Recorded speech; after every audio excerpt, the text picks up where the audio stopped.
Okay, நம்ம next பார்க்க போகிறது கரண்ட் ஈவெண்ட்டில் பார்த்தீங்கன்னா 7ஆம் தேதியிலேருந்து 9ஆம் தேதி வரைக்கும் நம்ம பார்க்க போகிறோம். அதில் ஃபஸ்ட் ஈவெண்ட்டு பாருங்கள், ரொம்ப முக்கியமான ஈவெண்ட்டு. எஸ்சி/எஸ்டிக்கு மேம்பாட்டு செயல் திட்ட சட்டம் எந்த ஆண்டு கொண்டு வரப்பட்டது? 2024. சரிங்களா? எஸ்சி/எஸ்டிக்கு மேம்பாட்டு செயல் திட்ட சட்டம் எந்த ஆண்டு கொண்டு வரப்பட்டது? 2024. ஞாபகம் வச்சுங்க. ஓகேங்களா? அடுத்தது ஒரு வழக்கு பார்த்தீங்கன்னா ரொம்ப ஒரு தமிழ்நாட்டை ஒரு புரட்டி போட்ட ஒரு வழக்குன்னு வச்சுங்களேன். சரிங்களா? இந்தியா முழுக்க கிரிமிலேயர் முறையை வந்து கொண்டு வரப்பட்டது. கிரிமிலேயர் முறைன்னு சொன்னாக்கா வருமானத்தின் அடிப்படையில் இடஒதுக்கீடு வழங்குறது. சரிங்களா? அவங்க நிர்ணயிக்கிற ஒரு வருமானத்தை வந்து பிற்படுத்தப்பட்ட மக்கள் கொண்டு இருந்தாங்கன்னு சொன்னால் அவங்களுக்கு இடஒதுக்கீட்டில் இடம் இல்லை. சரிங்களா? அதுக்கு கீழே இருக்கிறவங்களுக்கு கொண்டு வந்தாங்க. வருமான பேஸ் அடிப்படையில் அவங்களுக்கு இடஒதுக்கீடு கொடுக்குறது தான் இந்த கிரிமிலேயர். சரிங்களா? இந்த கிரிமிலேயர் முறையை வந்து எந்த வழக்கு மூலிமா இம்ப்ளிமெண்ட் ஆச்சுன்னு சொன்னால் இந்திரா சகானி வழக்கு. ஓகேங்களா? இந்திரா சகானி வழக்கு. சரிங்களா? இதை பற்றி நிறைய நம்ம வந்து இந்த இடஒதுக்கீடு பற்றி படிக்கும்போது நம்ம படிக்கலாம். சரிங்களா? இது ஜஸ்ட் இப்போ தெரிஞ்சு வச்சுங்க. பிற்படுத்தப்பட்டவர்களுக்கு கிரிமிலேயர் கொண்டு வரப்பட்ட வழக்கு எதுன்னு சொன்னீங்கன்னா இந்திரா சகானி வழக்கு. ஓகேங்களா? நெக்ஸ்ட் பாருங்கள், அரசாங்கம் பார்த்தீங்கன்னா மதுரை மாஸ்டர் பிளான்னு ஒன்று கொண்டு வராங்க. மதுரை மாஸ்டர் பிளான் சொன்னால் ஃப்யூச்சர் அடிப்படையாக கொண்டு 2044 42 லட்சம் பேர் இருப்பாங்கன்னு ஒரு மக்கள் இருப்பாங்கன்னு கணிச்சு அப்போ 42 லட்சம் பேர் இருந்தாங்கன்னா அந்த நகர்ப்புற மேம்பாட்டை எப்படிலாம் செய்யலாம் அப்படின்றதான் இந்த திட்டம். என்ன திட்டம்னா மதுரை மாஸ்டர் பிளான் 2044. ஓகேங்களா? இதெல்லாம் அவ்வளோவா தெரிஞ்சுக்க தேவையில்ல, கொஞ்சம் தெரிஞ்சு வச்சுங்க, அவ்வளோதான். ஓகேங்களா? ஓகே, நெக்ஸ்ட் பார்த்தீங்கன்னா ஒரு சில திட்டங்களில் ஒரு சில பேர்லாம் பார்த்தீங்கன்னா ரெண்டுத்தையும் தெரிஞ்சு வச்சுங்க. ஓகேங்களா? டிரான்ஸ்லேட் பண்ணும்போது அப்படியே கூட டிரான்ஸ்லேட் பண்ணிடலாம். ஓகேங்களா? மகா பரிநிர்வான் திவாஸ் அப்படின்னா என்னது? அம்பேத்கருடைய நினைவு தினத்தை சொல்கிறாங்க. சரிங்களா? மகா பரிநிர்வான் திவாஸ். ஓகே, இவரை பற்றி சில விஷயங்கள்லாம் நம்ம முக்கியமானதை நம்ம பார்க்கலாம். உங்களுக்கு ஏற்கனவே சில விஷயங்கள்லாம் தெரிஞ்சிருக்கோம், எக்ஸாம் அடிப்படையில் நம்ம படிச்சிருப்போம். இன்னும் இதில் கொஞ்சம் ஷார்ட்டாக கொஞ்சம் தெரியணும்னு சொன்னால் வரைவு குழுவோடைய தலைவர் யாருங்க? டாக்டர் அம்பேத்கர் தான். டிராஃப்டிங் கமிட்டியோட தலைவர் யாருங்க? சேர்மன் அம்பேத்கர். இந்தியாவுடைய முதல் சட்ட அமைச்சரும் இவர் தான், நீதி அமைச்சரும் இவர் தான். சரிங்களா? அவர் இருந்த காலகட்டம் பார்த்தீங்கன்னா 47 சுதந்திரம் வாங்கின 47லேருந்து 1951 வரைக்கும் இவர் இருந்தார். ஓகேங்களா? இதில் சொல்லப்படாத சில தகவல்களோட நிறைய இருக்குது. 51 வரைக்கும் இருந்தார். 51 வரைக்கும் இவர் வந்து அமைச்சராக இருந்தார். சரிங்களா? ஓகே, அதுக்கடுத்து பார்த்தீங்கன்னா இவரை சிறப்பிக்கும் விதத்தில் 1990 பாரத ரத்னா விருது வழங்கப்பட்டது. 1990 இவருடைய மறைவுக்கு பிறகு பாரத ரத்னா விருது வந்து வழங்கப்பட்டது. இவர் இறந்த காலகட்டம் பார்த்தீங்கன்னாக்கா டிசம்பர் 6, 1956. சரிங்களா? இதெல்லாம் ரொம்ப முக்கியமான தெரியும். ஏன்னாக்கா நம்மளுக்கு தலைவர்கள் அப்படின்ற ஒரு டாபிக் கொடுத்துருக்காங்க, அதில் இவரெல்லாம் கவர் ஆகாது. அதனால் நீங்கள் இதெல்லாம் தெரிஞ்சுக்கிறது ரொம்ப ரொம்ப நல்லது. இன்னும் நிறைய தெரிஞ்சுக்கணும் இவரை பற்றி. சரிங்களா? ஓகே, அதுக்கடுத்து பார்த்தீங்கன்னா மும்பையில் சைத்திய பூமின்னு ஒன்று இருக்குது. இந்த சைத்திய பூமி தான் பார்த்தீங்கன்னா அவரை வந்து தகனம் செய்த தலம். சரிங்களா? சைத்திய பூமின்றது அவரை தகனம் செய்த தலம். ஓகேங்களா? இவரை பற்றி கொஞ்சம் தெரிஞ்சுக்கிறது நிறைய யூஸ்ஃபுல்லாக இருக்கும். ஓகேவா? அதாவது பார்த்தீங்கன்னா வரைவுக்குழுவோடைய தலைவராக இருந்திருக்காரு, முதல் சட்டத்துறை அமைச்சராக இருந்திருக்காரு, சட்டத்துறை நீதி ஒன்று தான், நீதித்துறை அமைச்சராகவும் இருந்திருக்காரு. சரிங்களா? 1947லேருந்து 51 வரைக்கும் இவருடைய பணிக்காலமாக இருந்துச்சு. சரிங்களா? இவர் இறந்த பிறகு டிசம்பர் 6, 1956 இவர் இறந்த பிறகு 1990 இவருக்கு பாரத ரத்னா விருது வழங்கப்பட்டது. சரிங்களா? ஓகே, நெக்ஸ்ட் பார்க்கலாமா? நெக்ஸ்ட்டு புவி உச்சி மாநாடு 2025 புவி உச்சி மாநாடு எங்கே நடைபெற்றது அப்படின்னு சொன்னால் காந்தி நகர். நல்ல ஞாபகம் வச்சுங்க. புவி உச்சி மாநாடு 2025 எங்கே நடந்ததுன்னு சொன்னால் காந்தி நகர். ஓகேங்களா? ஓகே, நெக்ஸ்ட் பாருங்கள், கொடி தினம். இதெல்லாம் நீங்கள் ஸ்கூல் லைஃப்பில் கேள்விப்பட்டிருப்பீங்க. கொடி தினம்லாம் டிசம்பர் 7. ஓகேங்களா? நம்மளால் முடிஞ்ச சிறு சிறு தொகைகளை கொடுத்து இராணுவத்தில் ஓய்வு பெற்றவர்கள், நம்ம நாட்டுக்காக போராடுறவங்களுக்கு சில உதவிகளை செய்கிறது தான் இந்த ஆயுதப்படை கொடி தினம் அப்படின்னு சொல்கிறோம். சரிங்களா? டிசம்பர் 7. ஓகேங்களா? சும்மா ஜஸ்ட்டு தெரிஞ்சு வச்சுங்க.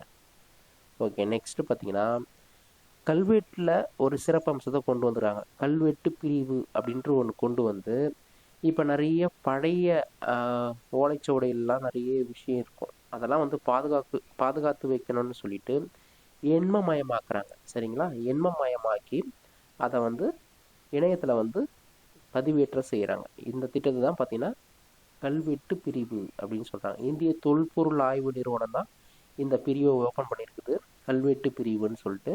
இதில் எல்லா பழைய டீட்டெயில்ஸ் எல்லாத்தையும் வந்து அவங்க என்ன பண்ணுவாங்க, ஸ்டோர் பண்ணி வச்சுருவாங்க. இதை எப்போ வேணால் நம்ம வந்து பொதுமக்கள் வந்து அணுகிற மாதிரி பிரத்யேகமாக செஞ்சுட்டு வராங்க. சரிங்களா? இது ரொம்ப முக்கியம். ஏன்னாக்கா காலம் மாற மாற இருக்கிற சுவடிகள் எல்லாம் நம்ம வந்து பாதுகாத்து வைக்கிறதுன்றது ரொம்ப கஷ்டமான ஒரு விஷயம். எண்மமயமாக்கல் பண்ணிட்டாங்கன்னு சொன்னால் அதை நம்ம ரொம்ப ஈஸியாக இருக்கும். ரொம்ப காலத்துக்கு இல்லை, இப்போ தலைமுறையாக அதை நம்ம பயன்படுத்திக்கிற மாதிரி இருக்கும். ஓகேங்களா? ஓகே, நெக்ஸ்ட் பாருங்கள். ஒரு மசோதாவை பற்றி பார்க்க போகிறோம். ஒரு முக்கியமான மசோதா, தொடர்பை துண்டிக்கும் உரிமை மசோதா. ஓகேங்களா? தொடர்பை துண்டிக்கும் உரிமை மசோதா. இந்த மசோதா என்ன சொல்லுதுன்னு சொன்னால், அலுவலக நேரம், அதாவது பார்த்தீங்கன்னா நம்ம ஜாபுக்கு போகிறோம் இல்லையா, ஜாபுக்கு போன பிறகு நம்ம நேரத்து 8 மணி நேரம் தான் வேலை செய்கிறோன்னு சொன்னால், அதுக்கு மேலே எதனா ஒரு பணி அழைப்புகள் வந்தாலோ அல்லது பார்த்தீங்கன்னா மின்னஞ்சலோ இல்லை செய்திகளில் கலந்து கொள்ளாமல் இருப்பது போன்ற விஷயங்களால் சில பாதிக்கப்பட்ட ஊழியர்களாக இருந்தாங்கன்னா இந்த தொடர்பை துண்டிக்கும் உரிமை மசோதா மூலமா அவங்களுக்கு ஒரு தீர்வு காணலாம் அப்படின்ற அடிப்படையில் தனிநபர் மசோதா இங்கே கொண்டு வந்திருக்கிறாங்க. சரிங்களா? இதுதான் பார்த்தீங்கன்னா இந்த தொடர்பை துண்டிக்கும் உரிமை மசோதா. இதனுடைய முக்கியமான நோக்கம் பார்த்தீங்கன்னா அதிகமான வேலையை தடுக்கிறது, வேலை வாழ்க்கை சமநிலையை உறுதி செய்கிறது. சரிங்களா? எல்லாத்துக்கும் ஒரு சட்டத்திட்டம் இருந்தால் தான் நம்ம என்ன பண்ண முடியும், ஒரு ஒழுங்கு அமைப்பில் இருக்க முடியும். சரிங்களா? ஒரு காலத்தில் பார்த்தீங்கன்னாக்கா 24 மணி நேரம் உழைக்கக்கூடிய ஒரு அவலம்லாம் இந்த இந்தியாவில் இருந்தது. ஆனால் சட்டம் அமலான பிறகு 8 மணி நேரம் அப்படின்றது உறுதிப்படுத்தப்பட்ட ஒரு வேலை நேரமாக இங்கே அங்கீகரிச்சிருக்கிறாங்க. சரிங்களா? இதனால் வந்து நம்ம ஒவ்வொரு விஷயமும் நம்ம வந்து பார்க்கும்போது கஷ்டப்பட்டு தான் எல்லாமே நம்மளுக்கு கிடைச்சிருக்கிறத நம்ம உணர்றோம். சரிங்களா? இதை பற்றின சில ஷார்ட்டான ஒரு விஷயம் பாருங்கள். இந்த தனிநபர் மசோதா பற்றி, தனிநபர் உரிமை அதாவது பார்த்தீங்கன்னா இந்த துண்டிக்கும் மசோதா பற்றி சொன்னேன் இல்லையா, தொடர்பை துண்டிக்கும் உரிமை மசோதா. இது எப்படிலாம் செயல்படுத்துவாங்க அப்படின்னு சொல்லி பார்த்தீங்கன்னா, அதாவது எப்படி கொண்டு வர முடியும் அப்படின்னு பார்த்தீங்கன்னா, ஒரு அமைச்சரோ இல்லை ஒரு அமைச்சரவையில் இடம்பெற்றார்களோ இல்லை அமைச்சரவையில் இடம்பெறாத ஆளுங்கட்சியோட உறுப்பினர்கள் கொண்டு வந்தால் தனிநபர் மசோதாவாக இருக்காது. சரிங்களா? அதாவது எதிர்கட்சிகள் கொண்டு வர தனிநபர் உறுப்பினர்கள் கொண்டு வரக்கூடிய தீர்மானங்கள் தான், அதாவது மசோதாவை தான் நம்ம தனிநபர் மசோதா அப்படின்னு சொல்கிறோம். சரிங்களா? இந்த மசோதா எப்போல்லாம் வந்து நாடாளுமன்றத்தில் விவாதிக்கப்படும் அப்படின்னு சொன்னீங்கன்னா வெள்ளிக்கிழமை, நல்லா ஞாபகம் வச்சுக்கோங்க. ஓகேங்களா? வெள்ளிக்கிழமை மட்டும்தான் இதை விவாதத்துக்கு எடுத்துக்குவாங்க, தனிநபர் மசோதாவை. சரிங்களா? சில நிறைய தனிநபர் மசோதா கொண்டு வந்தாலும் சில தனிநபர் மசோதா மட்டும்தான் நிறைவேற்றப்படுது, ஏற்றுக்கொள்ளப்படுது. மீதிலாம் பார்த்தீங்கன்னா அது வந்து டிஸ்குவாலிஃபைட் ஆகிடுது. சரிங்களா? இது வரைக்கும் பார்த்தீங்கன்னா சுதந்திரத்துக்கு பிறகு 14 மசோதாக்கள் மட்டும்தான் சட்டமாகி இருக்குது. ஓகேங்களா? 14 மசோதா மட்டும்தான் சட்டமாகி இருக்குது. அதுக்கு பிறகுலாம் எதுவுமே வந்து ரொம்ப கஷ்டம் கொண்டு வர்றது. அதை வந்து தீர்மானத்தை கொண்டு வந்து அதை ப்ராசஸ் பண்ணி சிலது வந்து ஏற்றுக்கொள்ளப்படுது, சிலதெல்லாம் நிராகரிக்கப்படுது. சரிங்களா? கடைசியாக தனிநபர் உறுப்பினர் மசோதா வந்து பார்த்தீங்கன்னா எப்போ இயற்றப்பட்டது அப்படின்னு சொன்னால் 1970. சரிங்களா? கடைசியாக தனிநபர் உறுப்பினர் மசோதா இயற்றப்பட்டது 1970. என்ன மசோதான்னு சொன்னீங்கன்னா, உச்சநீதிமன்ற குற்றவியல் மேல்முறையீட்டு அதிகார வரம்பு விரிவாக்கம். சரிங்களா? ஆக்சுவலாக பார்த்தீங்கன்னா ஒரு கீழமை நீதிமன்றத்தில் வந்து ஒரு தண்டனை ஒன்று கொடுக்குறாங்கன்னு சொன்னால் அதை எதிர்த்து உயர்நீதிமன்றம் போகிறோம். அந்த அந்த உயர்நீதிமன்றத்தில் ஒரு உறுதியளிக்கப்பட்ட ஒரு தீர்ப்பை கொடுத்தாங்கன்னா அதை மேல்முறையீட்டுக்கு உச்சநீதிமன்றத்துக்கு போகிறோம். இந்த ப்ராசஸ் தான் இந்த கடைசி மசோதா 1970 இயற்றப்பட்ட இந்த உச்சநீதிமன்ற குற்றவியல் மேல்முறையீட்டு அதிகார வரம்பு விரிவாக்க மசோதா. சரியா?